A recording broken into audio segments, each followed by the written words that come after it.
Jen's back before it even went live.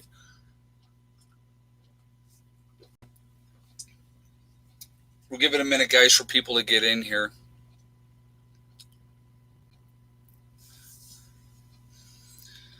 So let me know when you can hear me okay. Can you guys hear me okay now? Are we past the commercial? Okay, good. All right. So apparently they don't want me talking about masks. That's why they ended that stream. Heaven forbid that you actually get on there and say the truth about anything, because we can't have that. Well, no, sir, we can't talk about anytime you're actually making sense and making a point and being honest about stuff. They're going to hammer you every single time. Unbelievable. Yep, I said it again. Yep, exactly. So, yeah. All right, so just remind everybody again, if we have another interruption in the stream, I will get right back on as soon as I can. You may not get a notification. You may have to sign all the way out, sign back in to try to find it, but I definitely will get back on.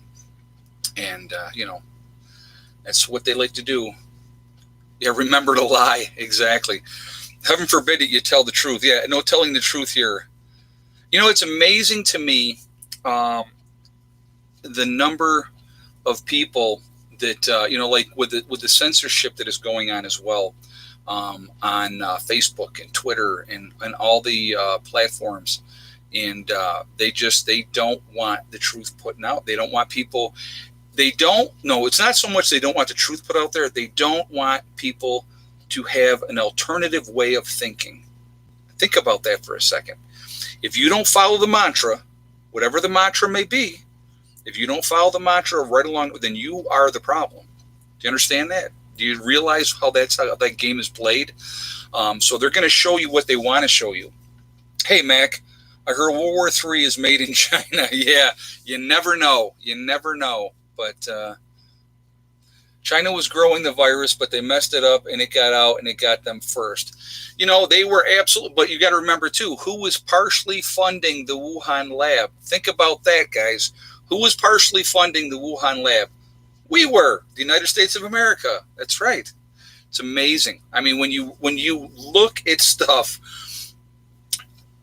I will always encourage you, do your own research, be a free thinker. Don't just take whatever I say or anybody else says that's the ultimate truth and I don't have to check anywhere else. I want you to check it. I want you to think. I want you to look and do your research and find out things for yourself. It'll scare the crap out of you. It will scare the crap out of you. Oh, I do want to address a comment. So a couple of comments that I saw in my video that I had put up earlier today. So one of the things that I wanted to address it really quickly. Somebody has said, "Oh, well, leave the Tyvek up there. That's what you put on there before you put the siding on." The siding is already on the building. Mike put the Tyvek on top of that because he was going to put something else over top of that. That's not what we're going to go with.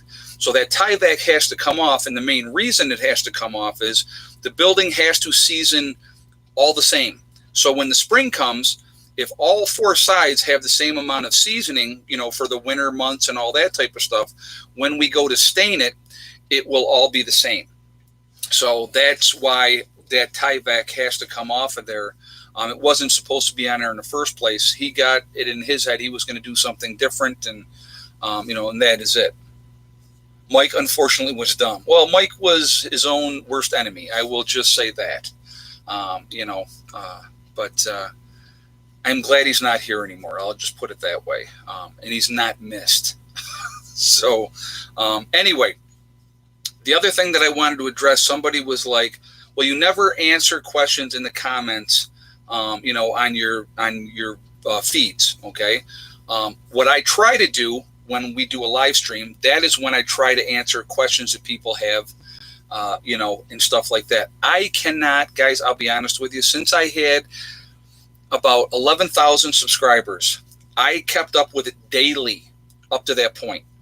Once I hit 11,000 subscribers and then the channel really started to take off, there's no way, I don't have enough hours in the day to sit in there and answer all the comments. I still read every single comment that goes on there because I'm checking for spam bots and all that type of stuff as well. So I'm always definitely checking for those things.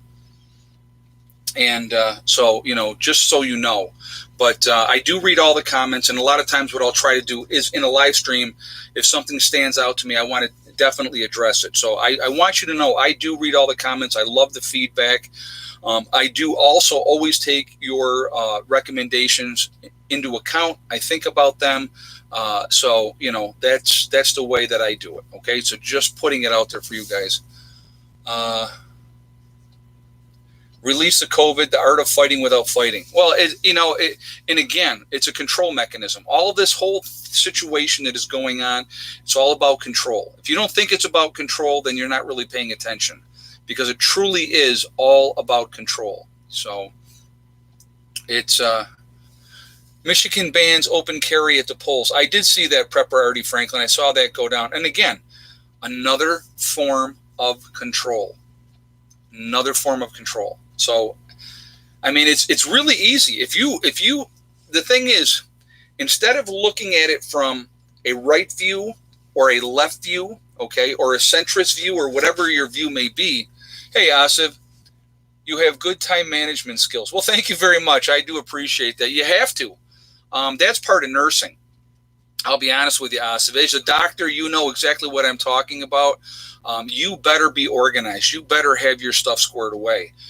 Because what happens in nursing, you go on to your shift, you have your routine down in your head, you know what you have to do, and then the curveballs get thrown at you. Somebody codes, somebody falls, whatever the case may be. You may have an altercation between two of your CNAs.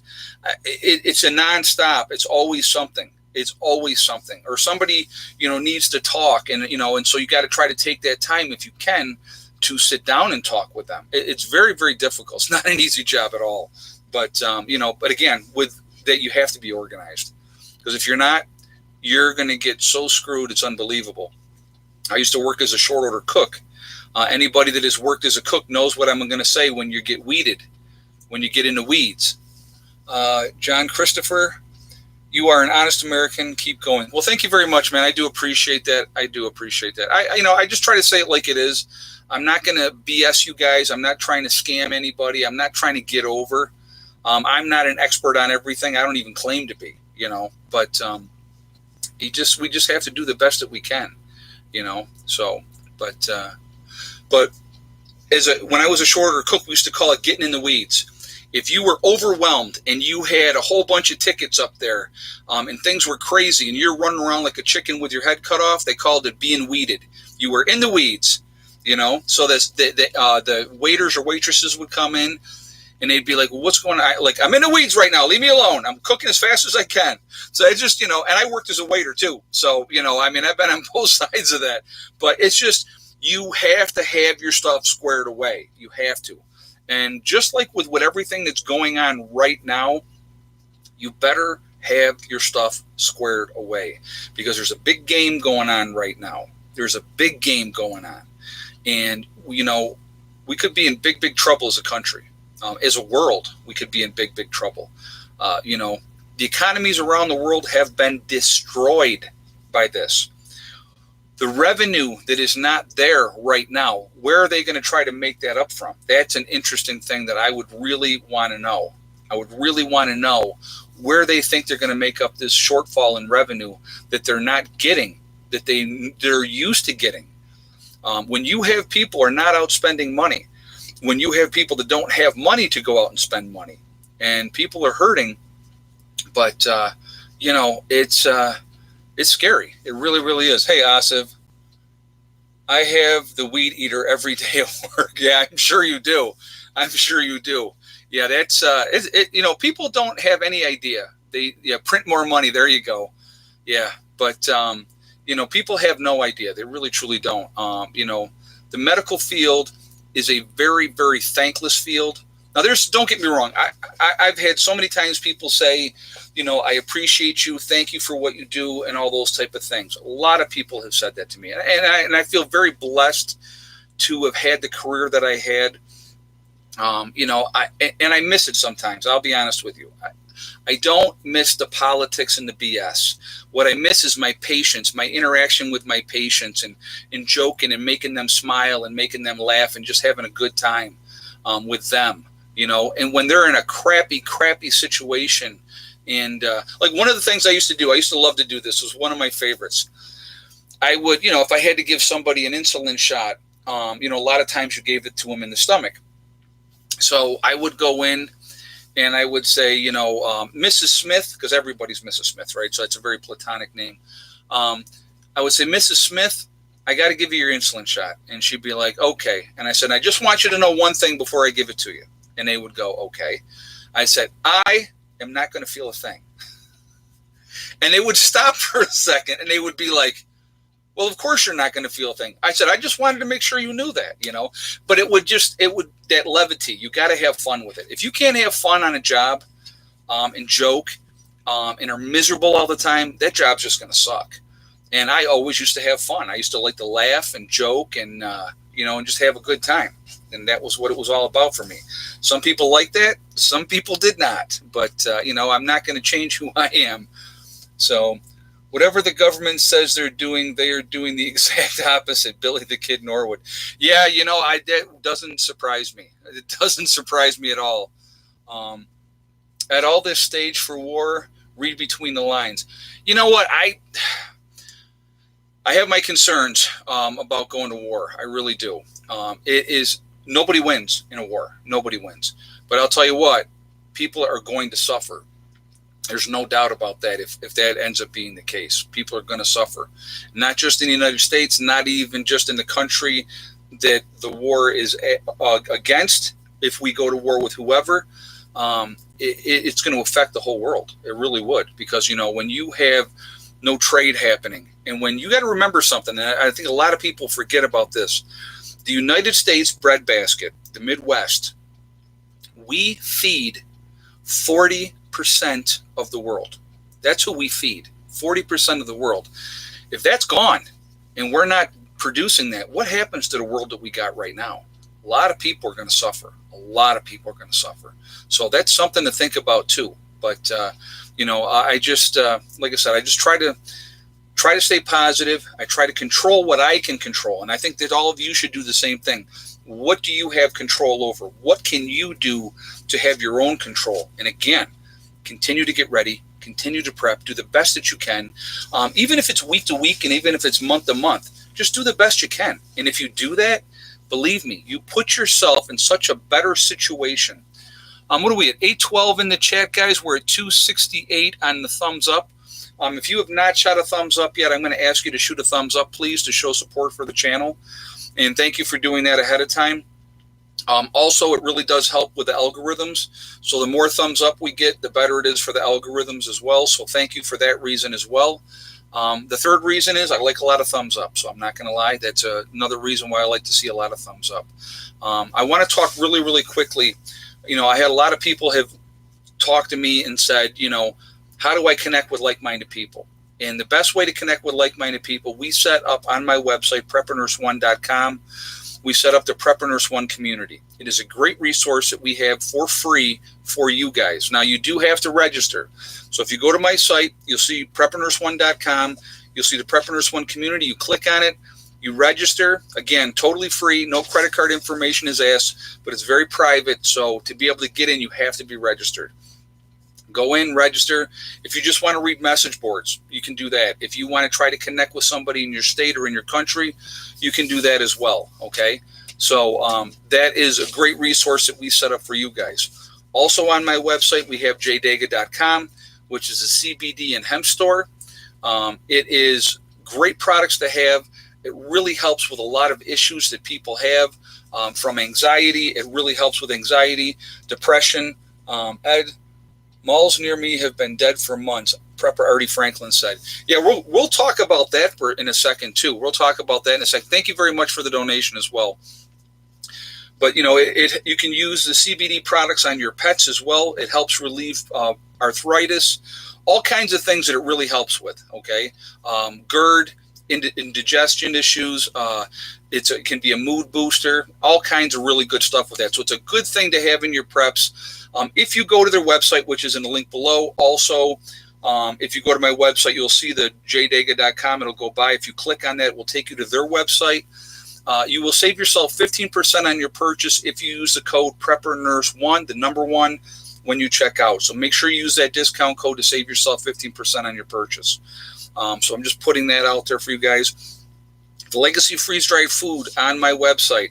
I would hold off if you're thinking of buying, because I will be doing a sale at the end of this month. I will let you know. I will give you all the details.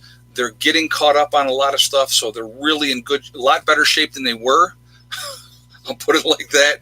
I will let you know what's going on with that, but we're going to be doing at the end of this month, I'm going to do a 20% off sale. So that's definitely something you want to take advantage of if you're looking to add to your long-term food storage with a Legacy food. It's made in the United States, which is great. It is GMO free. It is vegetarian. They do sell meat, beef, and chicken as well, so you can get that separately. A lot of great stuff in there. I've tried so many of their different foods, and it is really good. The largest portion size of any other of the freeze-dried food companies as well. Okay, so just putting that all out there. But I will let you know when the time comes. OBSEC, no register. I don't trust big media. And that's fine. And that's a personal preference that you have. That's not a problem. I totally understand that.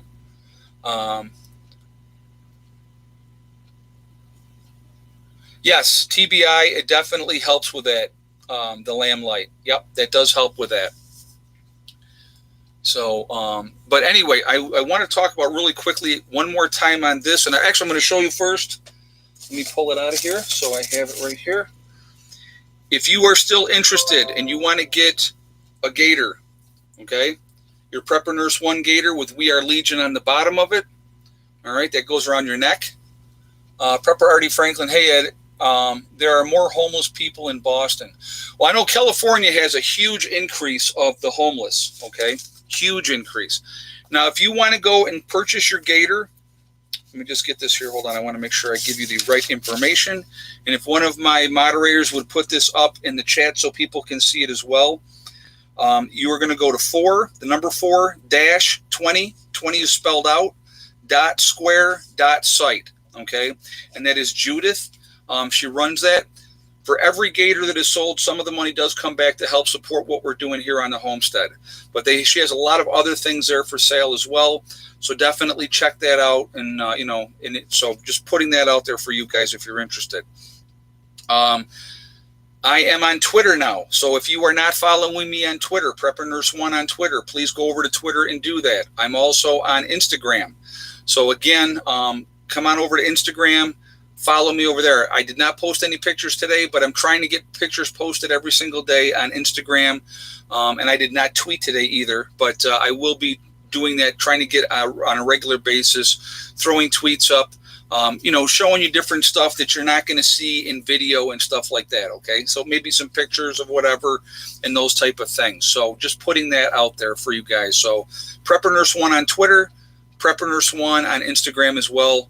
Come on over and join both of those for us. Again, last thing I want to talk about really quickly, just get this out of the way, guys, okay? I'm sorry. PrepperNurse1media@gmail.com. If you have any ideas that you would like to submit for a t-shirt, a slogan, a saying, whatever the case may be, you can send your submission there. We've already had a bunch of submissions come in there. Thank you for everybody that submitted ideas already. We appreciate that. I will be having merchandise back up on my website, PrepperNurse1.com, very soon through Teespring. So I just wanted to put that out there for you guys as well, so you can get your Prepper Nurse 1 gear as well when we get that rocking and rolling. Okay? So, all right. Yes, egg count. Let's go ahead and do the egg count right now. So everybody go ahead and make your guess of what we got for egg count today here at the homestead. Right now, it's like 43 degrees. Let me look and see if it's gotten colder or not. Hold on. Now it's 40. It's 40 out right now. So, yeah, it's definitely a cool day. So, all right. So, David Bond threw his guess up first up there, and he was right on the money. We had 2 eggs today. That was it. 2 eggs today at the homestead. It's that time of year. And like I said, the birds are molting. So what molting is, they're all growing new feathers. And so, that's production slows way down. They'll pick it back up again. But yeah, that's where we're at right now. So it kind of sucks, especially when you're used to getting 9, 10, 11 eggs a day, and then all of a sudden you're down to 2. Yeah, that's not fun. But so that's where we were at today with the egg count. So is it the wind? No, it's just it's colder. They're preparing themselves physiologically with growing new feathers. That takes a lot of energy, so they stop laying eggs while they're exerting that energy to grow those feathers. So that's and again, the sunlight does play a factor in it as well. As the days get shorter, they're not getting as much sunlight as they were before. So that's so we'll talk about the malls. Prepper Artie Franklin was talking about the malls and how there's not a lot of traffic at the malls. The malls are not getting a lot of traffic at all. A lot of stores in the malls are closing as well. You look at all the big stores that have closed their doors permanently and how many jobs that cost people. If people are not out spending that money, the malls were dying anyway. Yeah, with everything with you can order everything online and it's there within a couple of days. That definitely hurt the malls to start with. And then COVID sure didn't help the malls at all because, then nobody was going to the malls. And even now, it's just not. Charmaine Locke, today is my birthday. Well, happy birthday, Charmaine. Happy birthday. Asif 2468, I need my eggs, foghorn and thick neck help. Yeah, she has not laid now. I'll tell you what, she hasn't laid probably 3 or 4 days. She hasn't laid in a few days. So, hey, Mac, chickens can't make wind when laying eggs, right? It's actually, when you watch, if you've seen the process, it's really quite interesting. It really is. It takes a lot of effort for them to lay an egg every day. So, like I said, it's like, the weather's getting colder. And it's weird. Like today, it was a cold day today. I got the fire going right now. Mom and Beck have their fire going. And it's just that kind of day, so, but you can even order a tree online now. Wow, I did not know that. That was ICU 812 said that.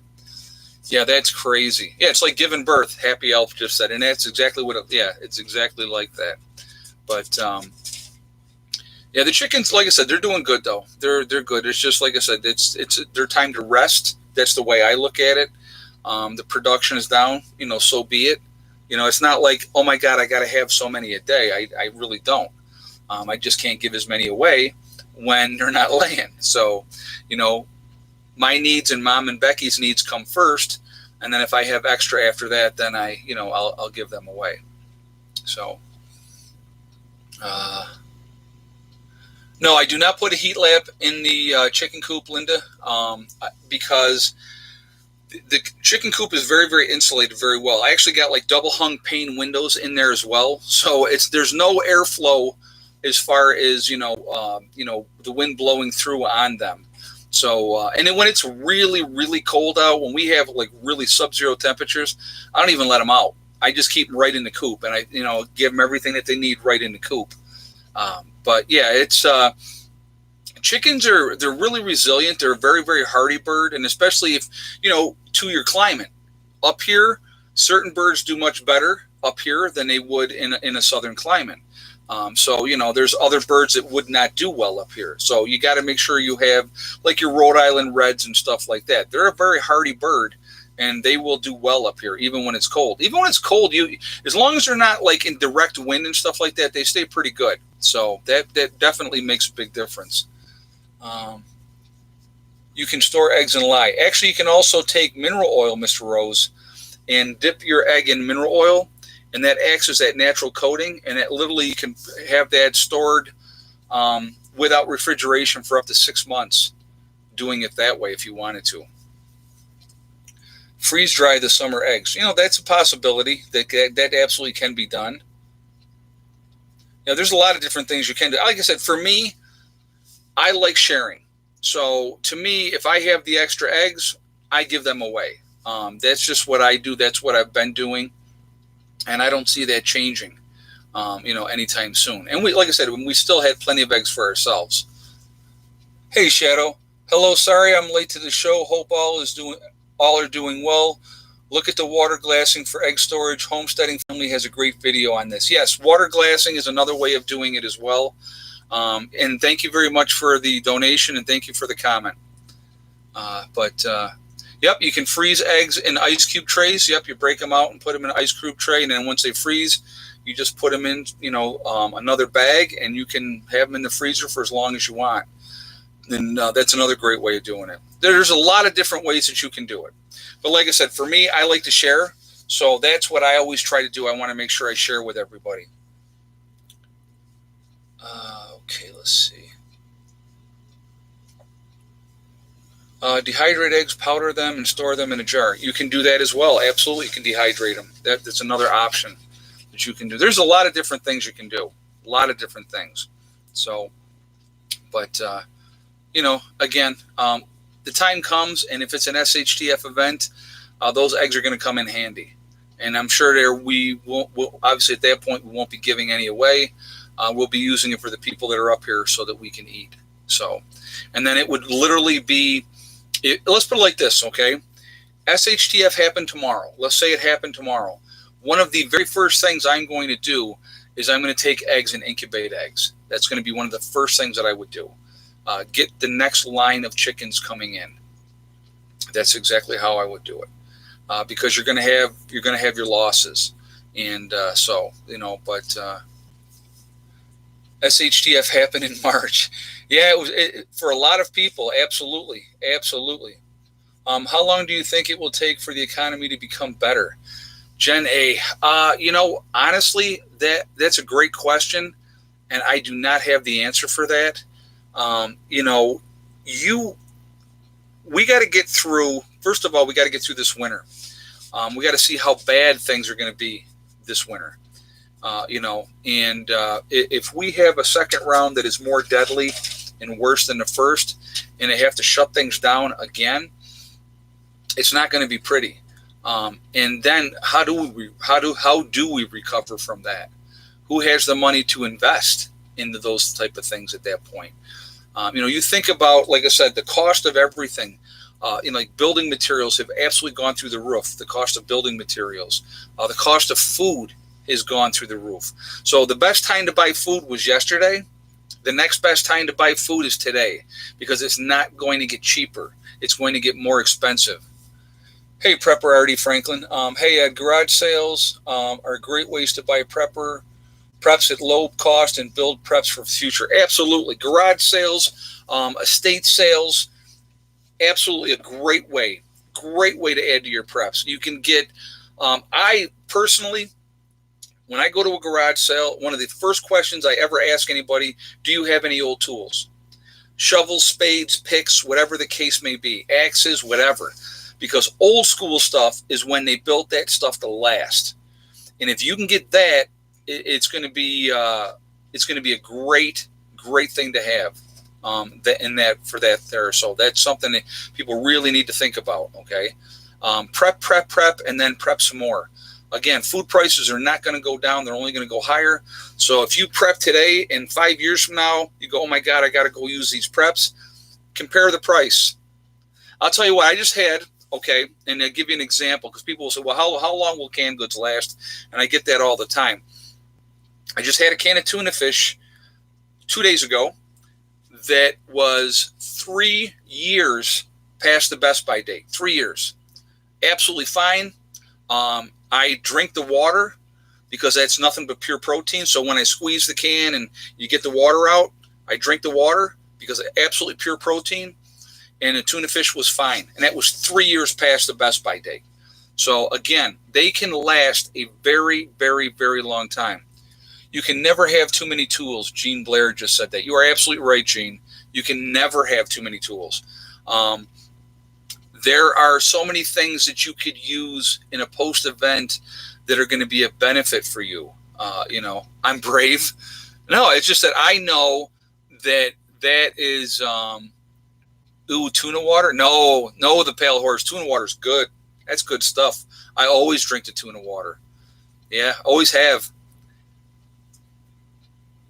So, but yeah, it's just, but again, being prepared, being ready, and just continuing to do that is just a smart thing to do. Guys, we're up to 9:08 in the chat. We're at 4:39 on the thumbs up. Again, I'm going to ask you, if you have not shot a thumbs up yet, I'm going to ask you to do that to show support for the channel. And thank you very much for doing that as well. I do appreciate that. Also, if you have, it really does help with the algorithms. So the more interaction we get, the better it is for the channel. And that's another reason why I ask you to shoot a thumbs up. And again, thank you for doing it for that reason as well. And I like to see a lot of thumbs up. So that's the third reason, and that's being honest. So thank you for that. Again, if you are not subscribed to the channel, I would ask you to subscribe. Make sure you hit that bell icon to get all notifications as well. So give the kitty tuna water. They will be your friend forever. Oh, my God, I'll tell you right now. If my cats hear a can open, because one of my subscribers one time sent me a bunch of canned goods for the cats. They hear that can open, they think it's for them. Or they want, to lick the can out or, whenever. That's what they do. They're bad. They're bad. And then it's like, and the best part is I'll be doing it and I'm talking to them like I would talk to one of you guys. And I'd be like, nope, this is for me. You can have the bowl after I make the tuna fish. You can have the bowl afterwards, but you can't have any, it's just like, and then I sit there and I'll go, I'm talking to these cats like they understand everything that I'm saying. That's what happens when you have animals. It's fun, though. I love my animals. Let's talk about cats. I'm going to tell you what, I love my cats. That's absolutely, they're a big part of my life. They really are. It's funny. If you guys have seen the videos in the past, and I'm going to give you one example. I was sitting at the picnic table, and I was pretty upset. And I don't remember even what I was upset about, but I was upset about something. And I was doing the video. And Buddy jumped up on the picnic table, and I started to pet him. And I didn't think about it until afterwards. But by petting him, it calmed me down. And that cat knew that I was upset, that I needed comforting. And so that's why he came up there and offered him his comfort to me. And I thought, what an awesome thing. But they can sense it. They know when you're upset. It's just like when you're sick. When you're sick and you don't feel good, those cats are going to be up your butt.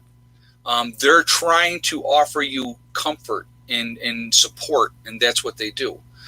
So yeah, I absolutely love cats. I always have, and I always will. And I don't plan on having more than 8 when a couple of these ones go when it's their time. We're not replacing them. Maybe down the road we get down to like 3 cats, and some of the cats are getting older. Then I may get a couple more cats at that point in time. But right now, because I'll tell you what will happen next. Next year there'll be some other cat that comes around that decides he likes it here better than where he's been. That's how we ended up with Lucy. That's how we ended up with Molly, and and then she had the babies, and that's how we ended up with 8 cats. Wasn't by design. So, yeah, but cats are awesome. They really, really are. Cats act like millennials, entitled. Oh my God, that is so funny. We wait on them. We are their servants. That's what we need to remember. Other than your guns, what security measures do you have in place for a serious SHTF scenario? JJ, I'm not going to tell you that. I'm not going to give away that information. I have plans in place. I have deterrence that you're trust me. This is what I will say. And I've said this before, and I've said it many, many times. The last place that you're going to want to go and try to take anything from is a prepper's retreat once SHTF happens. And I will just leave it at that, okay? Hey, Shadow. Dogs have owners, cats have staff. My kitty gets tuna every Sunday. Feeding time is 9 a.m. no matter what else is going on. And you know what the funny thing is? They get used to that routine, just like the chickens. They get used to the routine. They get used to their human. I'm their human. In the one day I was not home, and I asked Becky if she would let them out in the morning, And she said, I went out there and I tried to do the routine that you showed me, and they were looking at me like, who are you? So, they get comfortable with you. That's, they really do. They really get comfortable. And, yeah, bear traps hurt. Yeah, absolutely. Bear traps would hurt. There's a lot of things that you can do as deterrents, not to kill, but to injure, because you want to injure. You don't always want to kill, because that way they have to go back and be taken care of by their group. And so that's something to think about as well. Killing is a last option if you have to do it. That's my advice. If you can injure them and force that other group to take care of their injured, that's way better. That's a lot more stress on them, a lot more pressure on them. And then if they don't take care of their injured and let them die or whatever the case may be, they're not going to have a group long. You have to make sure that you're taking care of the people that are in your group. If you don't, they will get out of Dodge. They will disappear in the middle of the night. Booby traps can be against the law in some states, so be careful. Well, in SHTF, there will be lots of people, I'm sure, having booby traps. And I don't think that they're going to really care one way or the other what the states say. If it's a worst case scenario, you got to understand something. And I think a lot of people lose sight of this. In a post event, and I'm of course talking worst case scenario, there are no rules anymore. There's no law coming to help you. You have to help yourself. Hey, Prepper Artie Franklin. The world should support your channel. Well, thank you very much. I do appreciate you saying that. Like I said, I really enjoy doing the streams. I enjoy showing information. I enjoy helping people to help themselves. That's my biggest thing. If I can make sure there's less victims out there and more people ready to deal with whatever's happening and be realistic about what their chances are, try to do the best that they can to help themselves, I think it's a great thing. And, that's my number one goal, is to teach people, to help themselves. Like I said, the more prepared people that we can have out there, it's less victims, and it puts you in a position to possibly help other people, maybe teach other people some stuff. Started prepping in 2008, never stopped. Catfish Jenkins said that. Nothing wrong with that at all. Did you see the Road movie? Yes, I did see the Road movie. I thought the Road movie was absolutely very realistic of how bad things could be in a post-event. And again, if you're unprepared in a post-event, you're going to be wandering around trying to figure out, what am I going to do? How am I going to survive this? Where am I going to go? Who's going to help me?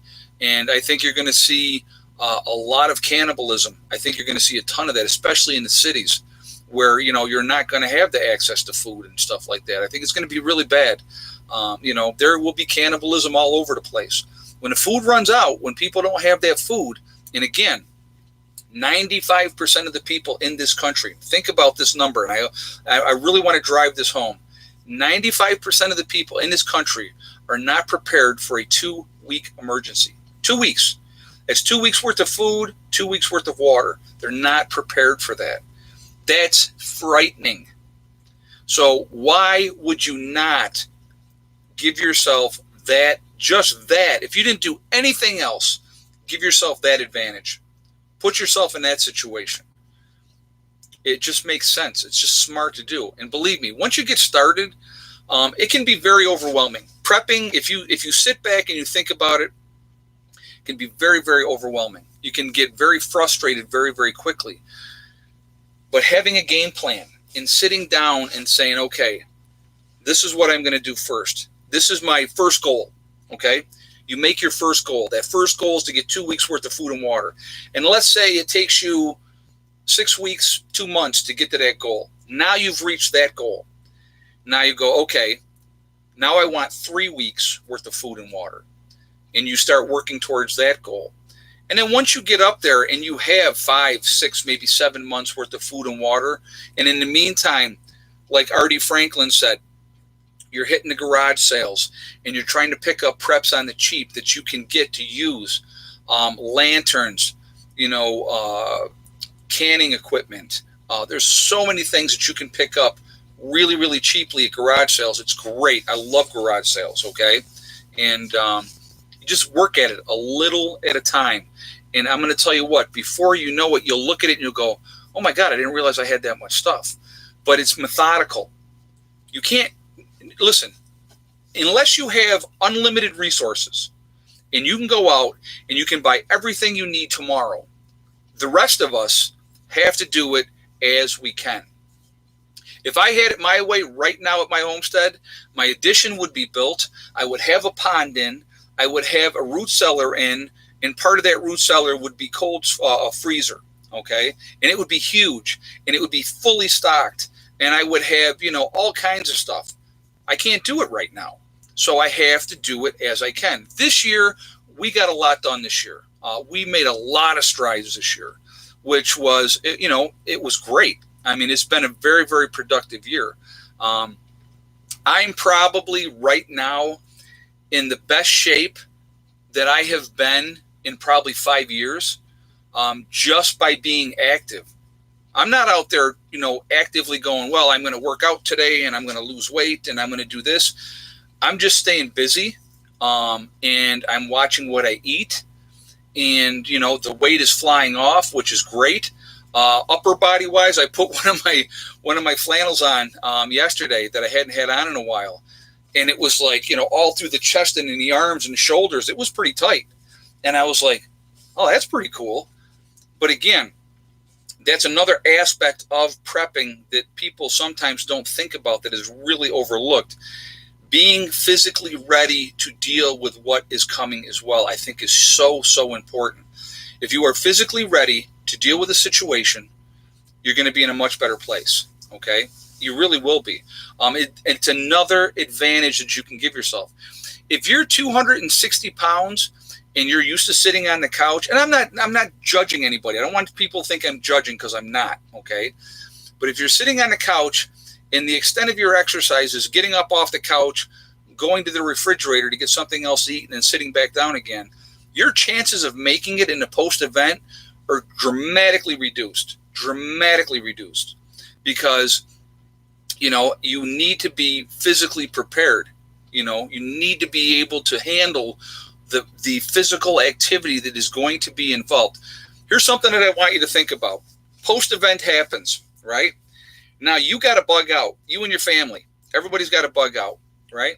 You know how many people are going to drop dead because of a heart attack? Because they're not physically ready to handle that exertion, carrying extra weight, walking for miles every single day.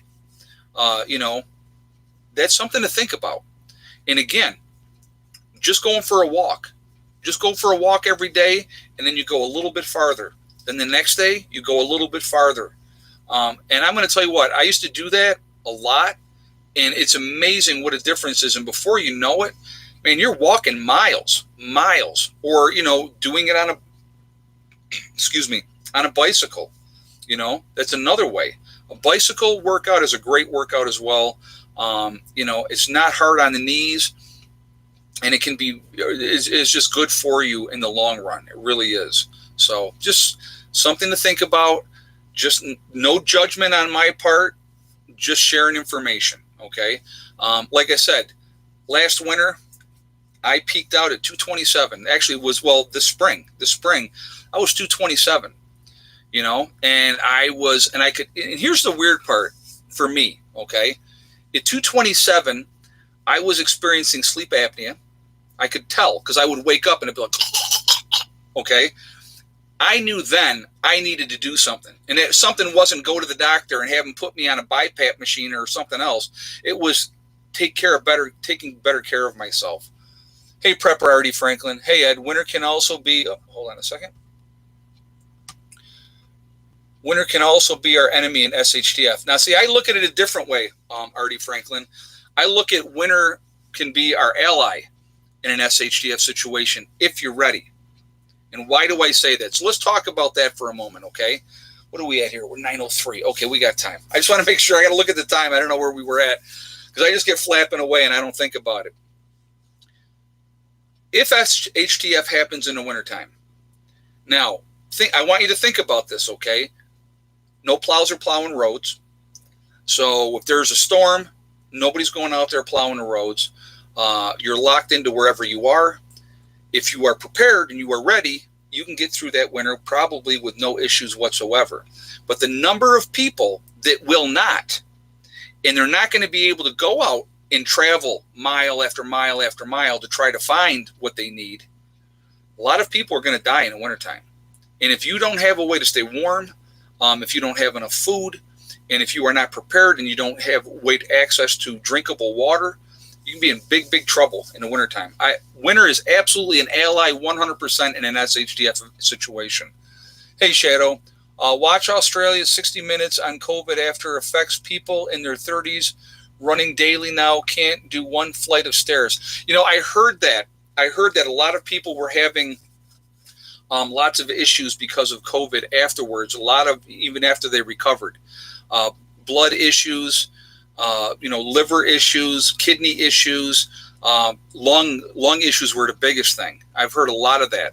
Yep. So, but again, I want you to think about, thank you very much for that donation too. I do appreciate that. And thank you for this comment. In an SHDF situation, winter is absolutely your ally because the chances of you being attacked are greatly reduced. By the time winter is done, there's going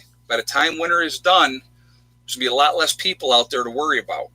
So when those people do come around in the spring, it's going to be the hardiest of the hardy, okay? So you need to be prepared for that as well. Like I said, where I live here, I have neighbors and stuff like that.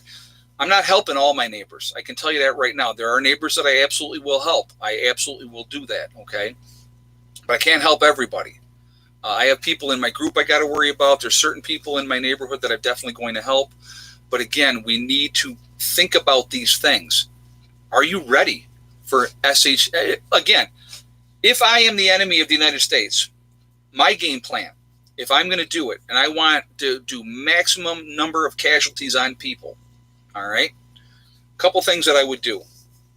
I would wait till there was a huge storm coming in. Number one, that would be the number one thing. I'd wait for there's this thing coming across the west and, the whole upper northeast, this huge storm dropping 20 inches of snow, whatever the case may be. All right. I'm waiting for that, number one. Number two, I'm going after the power grid. And the third thing, I would definitely do it in the wintertime because you're talking about maximum casualties. There's no way that all those people can be helped, taken care of. I don't care if FEMA was completely 100% squared away and ready. If I was an enemy of the United States, that's how I would do it. You go after our power grid. That's our Achilles heel. That is absolutely our Achilles heel, and I've said it for a long, long time, and it's true. If you have a video you would possibly like to do, oh yes, okay, Reese, he's saying that to remind me to say it. Okay. If you would possibly like me to do a video on a topic, and if you submit it, and Reese put it up here, okay, preppernurse1media@gmail.com. I'm not saying I'm going to do a video on it, but I will take everything into consideration. So if you have ideas that you want me to do videos on, a topic that you want me to do a video on, or something that you want to see, either here at the homestead or wherever, definitely send that over to preppernurse1media@gmail.com and give us your ideas. And of course, if we use your idea, I will definitely give you credit, and I will, let you know. And when I do the video, I will say this idea was from so-and-so. They asked me to talk about this. So I will definitely do that too. So I will absolutely give you credit if it was your idea for the video and whatnot. Okay. So, but anyway, so someone asked, would an EMP hurt your solar panels? If so, how do you protect those panels from an EMP? Thank you. Whoever asked that question, thank you, JJ, for throwing that up there. Give me 1 second. Shadow, since the shutdown, look at how fast wildlife has moved into areas previously voided. Don't think the only problems will be humans. That's a good point, too, especially if you have natural predators in your area. We are not always the top of the food chain, with the brown bears, cougars and all those type of things. So thank you for that donation and thank you for that information. Okay, so no, hold on one second, guys. Hey, Scarlet Rose, need suggestions for heaters for an apartment in a grid down. Well, you know what? Shoot me an email to remind me because I'll never remember. So shoot me that email, ask that, and I'll try to give some information. I'll do a video on that for you, okay? So just so you know. But, okay, getting back to that question. It would depend on where an EMP would hit if it would affect my solar panels. The farther away it would be, the less effect it would have on my panels, okay, because I'm not tied into the grid. Now, if it was close enough, it absolutely would blow the diodes out of the back of the solar panels. I have extra diodes in a Faraday cage, okay? I have extra components that I actually need to get into a Faraday cage. So the way to protect it is to have backup parts, backup equipment, and have a Faraday cage and have that all that there ready to go. You can put solar panels in there and stuff like that as well. So those things are a couple of ways that you can do that, okay? So let's see.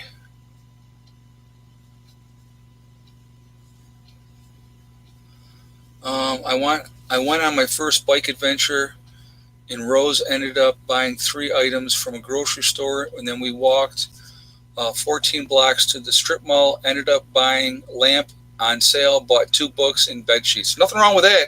That was Gigglebug that said that. There's nothing wrong with that at all. So, how much feed? Oh, hold on a second. I wanted to read that question. Where was that? How much feed do you? Let's see. Where for 6 chickens? Thinking about. Hold on a second. How much feed for 6 chickens do you think I need for 6? Okay. The amount of feed for 6 chickens. What I would suggest for anybody that has chickens, first thing you want to do is if you're buying the bags of feed, for the most part, if you can keep the feed in those bags as long as you can, that's great. Okay. I have, here's a couple of options, and I'm going to tell you what I did and what happened to me. Didn't put this on video. Haven't talked about this before. I had the main can that I use, so I put about 100 pounds of feed in that can, okay? And that's the one I use every day. So once that gets down, then I switch from the older feed into there, all right? So I had been using that. I had 150 pounds of feed in a bigger can. I think I had 100 pounds in my one can, had 150 pounds in the other can. Well, what happened was I pulled the top off that other can, and that feed had gone bad. So basically had to throw away 150 pounds of feed that I had out of the bag. So what I did, I just didn't pour in the next bags of feed into there. I left them in the bags, okay, put them in that can. So now I think I put 3 bags in that can. So the feed is still in the bag, so it's protected in a bag, and then it's also in a galvanized garbage can. Then I have my can that I use regularly. Because that happened, I had to reevaluate how much feed I keep on hand. And so I have 22 or 23 chickens. And so my thought is from this point moving forward, I'm going to have my 100 pounds of feed that I use in my one can, 150 pounds in bags in the other can, and maybe another 100 pounds ready to go. So you're talking about 450, maybe max at any one time. As I use it, I'll go buy the next one and replace it. And that goes on the bottom. That becomes the oldest. That's the way I plan on doing it. Because again, with having it all in the cans, it ended up going, some of it went bad. And that was the first time that happened to me. And I've had the chickens for 2 years. So I was not happy about that. So, but that's an option. So for 6 chickens, you could probably get away with 200 pounds of feed because you're not going to go through that much. It depends on, you're giving them scraps, hopefully, and doing those things as well. Okay. So hopefully that answers that. And, but make sure you're giving them scraps, make sure you're giving them greens. If you want to give them mealworms as a treat and stuff like that too, that's another option. always make sure you give them treats and stuff like that, because they're fun. They're fun. So not just feed. I use regular feed, and I also give them cracked corn. So I have both of those on hand. I have had no issues with the cracked corn. So it was the feed that ended up going bad on me in the one barrel. So I don't know why, because that was the first time that happened. But yeah, I had to throw about 150 pounds of feed. I was not happy. So, because it's just a waste. Yes, I give them oyster shells as well. Yep. Beth O'Neill asked that. Yes. Oyster. So when I feed my birds, I get a scoop of food. I take a handful of oyster shells and I put it in their feed, and then that goes into their container, so that while they're eating that the crushed oyster shells as well. So that definitely helps with the laying.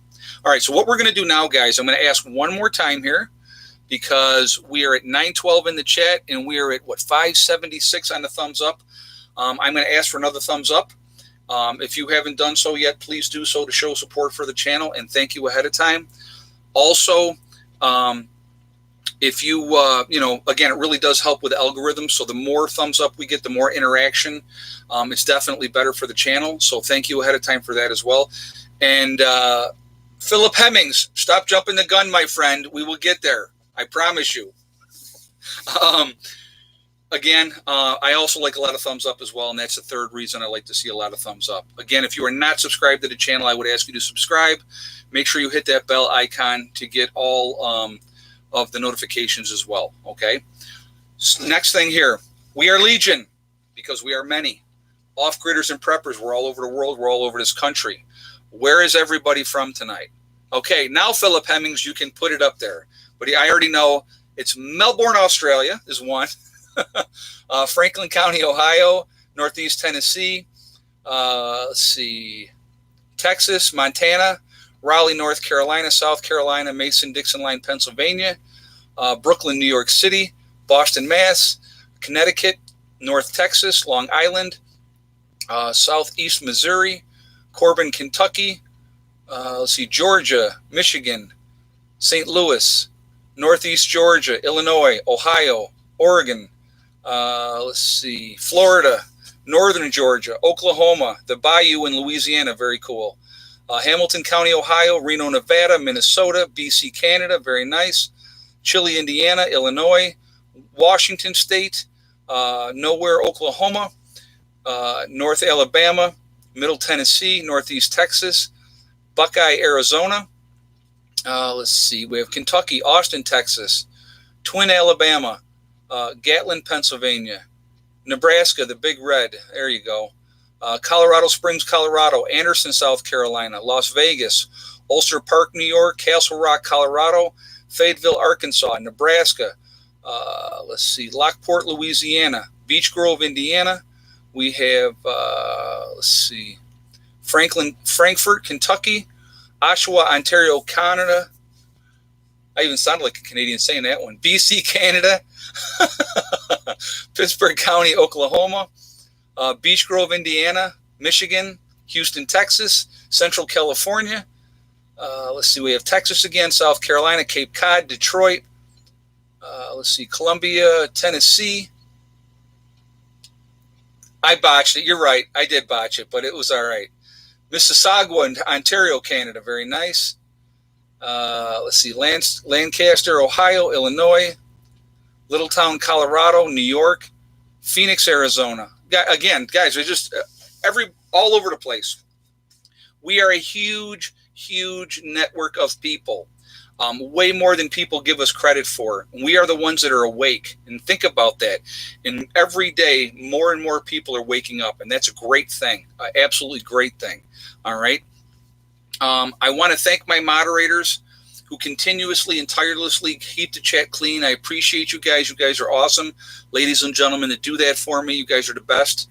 And I really do appreciate it, because there's no way. I mean, I can't even get to all the comments. So, I mean, it gets crazy sometimes. But I love the interaction.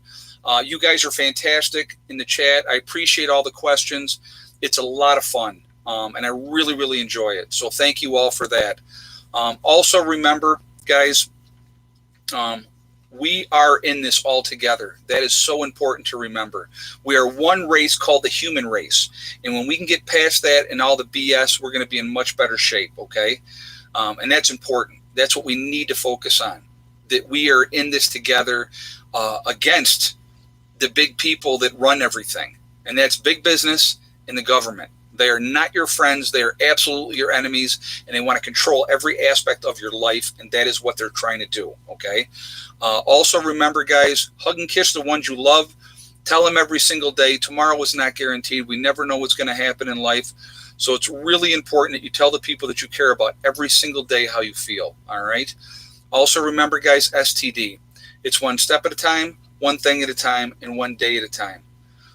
If you live by that mantra, step, thing, and day, very simple mantra, but it works in any aspect of your life. If you work methodically towards your goals and your dreams, you can accomplish anything that you want to accomplish. And the only person that can stop you is you. That's it. Nobody else can stop you. Stay positive. Stay away from that negativity, and you're going to be just fine. All right? I will talk to you all later. I hope everybody has a great night, and I will see you all tomorrow. Prepper Nurse 1, out for now.